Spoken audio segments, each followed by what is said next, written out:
Nicolas Batifoulier, vous êtes directeur commercial de Moto Légende et de la vie de la moto, toute la maison LVA, mais vous êtes aussi responsable du salon Moto Légende. Qu'est-ce qui a donné l'idée de l'exposition des motos du Dakar cette année ? Alors, le salon Moto Légende, c'est le salon de la moto de collection, mais aussi la moto d'exception.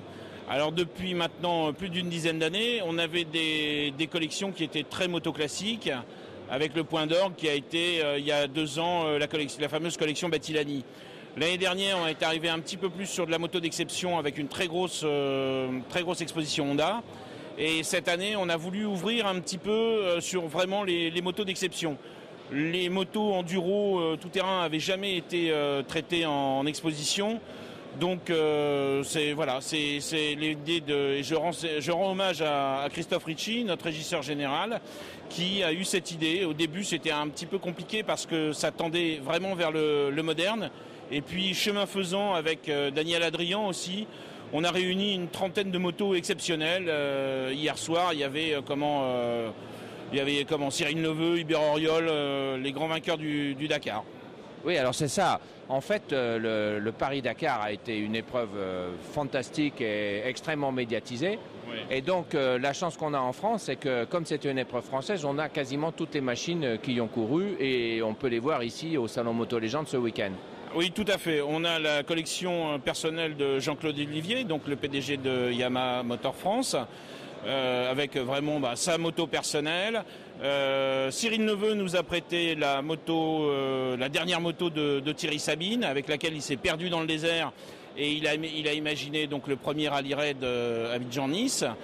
Et on a aussi la moto avec laquelle Hubert Auriol a gagné, donc qui nous a été prêtée par BMW France.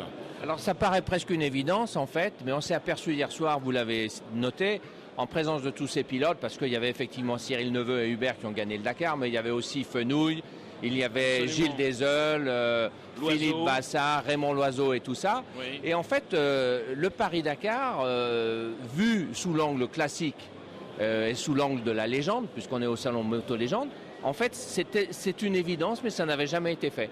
Non, jamais. Et c'est vrai qu'on a rencontré, avant l'ouverture du salon, ça a buzzé énormément sur Internet. Les journalistes nous demandaient beaucoup d'informations.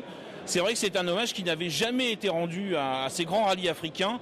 Et on est content vraiment d'avoir été des précurseurs à ce niveau-là. En plus, on est en plein dans la lignée de la moto de collection parce que la majorité des motos du Dakar sont quand même des motos de route. La fameuse XT, les BMW, les 400 ou les 500 XLR Honda. On est en plein dans la liaison entre collectionneurs et légende. Absolument, la 500 XT a été vendue à des milliers d'exemplaires. Son moteur a donné aussi donc la 500 SR.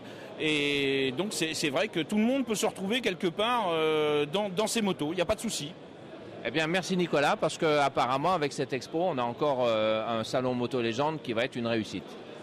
J'espère qu'on atteindra les chiffres mais c'est bien parti, de l'année dernière, où on avait plus de 20 000 visiteurs sur site pendant un week-end. Et puis, écoutez, je vous donne tous rendez-vous au COP Moto Légende, 20-21 mai, au circuit de Dijon-Prenois, où là, il y aura vraiment un très beau spectacle, encore mieux que l'année dernière. Merci.